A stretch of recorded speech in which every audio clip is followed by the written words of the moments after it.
Hi everyone, it's Lisa from A Simple Season. Today I want to share with you just some ideas and tips and tricks that I learned from my parents and my grandparents who lived through the Depression and World War II and just how they got through those harder times in life. So I'm going to share those with you today and let's get started.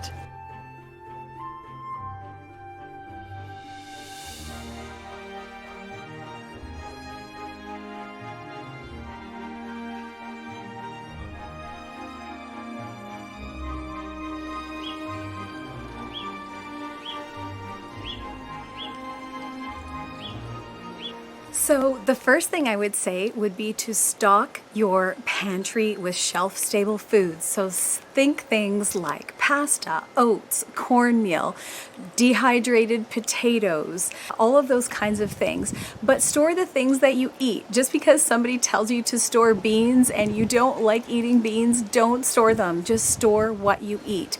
And the great thing about having a well-stocked pantry is that it buys you time. Because another good thing to learn how to do is to preserve food. So canning, dehydrating, pressure canning, and all of those things are actually easy things to learn how to do. I remember being so intimidated learning how to pressure can, but once I realized how easy it was, I was just so surprised that I didn't bother to try it sooner. So stock your pantry first and then learn how to do the preservation after.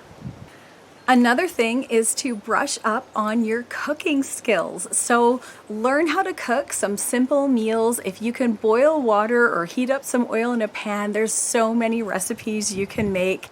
And it's also good to batch cook. So cook a number of meals all at once, put them in the freezer. That way you're just using electricity once. You're making a big pot of something and it takes a couple of hours rather than cooking, 5 different meals that take 30 minutes each. You just make one big batch or 2 big batches of a couple different things and put them in the freezer, and then they're ready to go for those days that you don't feel like cooking, and it's kind of your own little fast food restaurant. Another idea is to stretch things out. And what I mean by that is, say for example, you're used to washing your bed sheets once a week.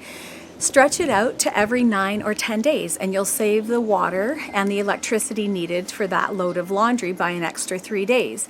Or if you want to stretch butter, another idea is to soften the butter, put it in a blender, add a half a cup of olive oil, blend it up, and then put it in a container and you'll have stretched a bit more of your butter and it'll make it spreadable at the same time. So that's a really good thrifty tip. You can also add lentils and oats to your ground beef patties to stretch out your ground beef. And those are all pretty painless ways to stretch out ingredients and not really notice much of a difference. The next thing is learn and barter skills. So maybe you know how to sew, or you know how to build stuff, or you're good at fixing cars, or you're good at teaching math, or maybe you're just a good listener and you're good at encouraging people. Take stock of all those skills that you know how to do that can benefit others and where you can be helped by others, because having like-minded people around you that you can hang out with is always a good thing. And having 10 people that you can draw ideas and skills from is always better than one. So take stock of the skills and things that you know how to do, and they will serve you.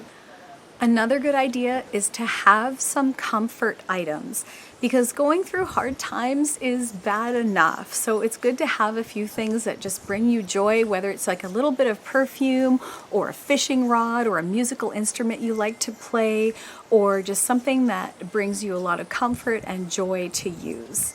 Another idea is to focus on simple entertainment. So doing ordinary things in extraordinary ways. And what do I mean by that? So it could just be like setting up a tent and putting it in your backyard and having a little camp out, or making some homemade muffins and filling a thermos with some good coffee and heading out to the lake for breakfast. Sometimes just a change of scenery while we do our ordinary things is all we need for a quick pick-me-up and just make us feel good about our day. Stock up on the things you need now rather than later, because they will always be less expensive now than they will be later. Now, of course, we need to be responsible with our finances and not buy things that we can't afford. But if we can't afford to buy something now, and we know that the price of that item is going to go up in the future, and you can afford it, get it now. It's also good to take advantage of some frugal tips. So one of my favorite ones is called a little dab will do you. So I apply this little dab will do you to things like toothpaste, shampoo, dish soap, laundry detergent, all of that stuff. Because sometimes the amount that the manufacturer advises that you use for an item is way more than you actually need to get the job done.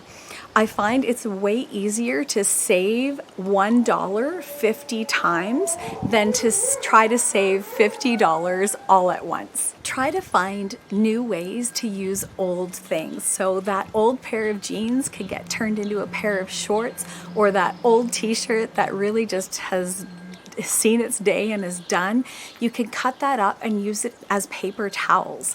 So for example, if I have a mess that I really just don't want to bother like washing the cloth that I use to clean it up with, I'll use an old t-shirt, cut it up, and just clean up that mess, and then I can just throw it out. So that is my paper towel, so to speak.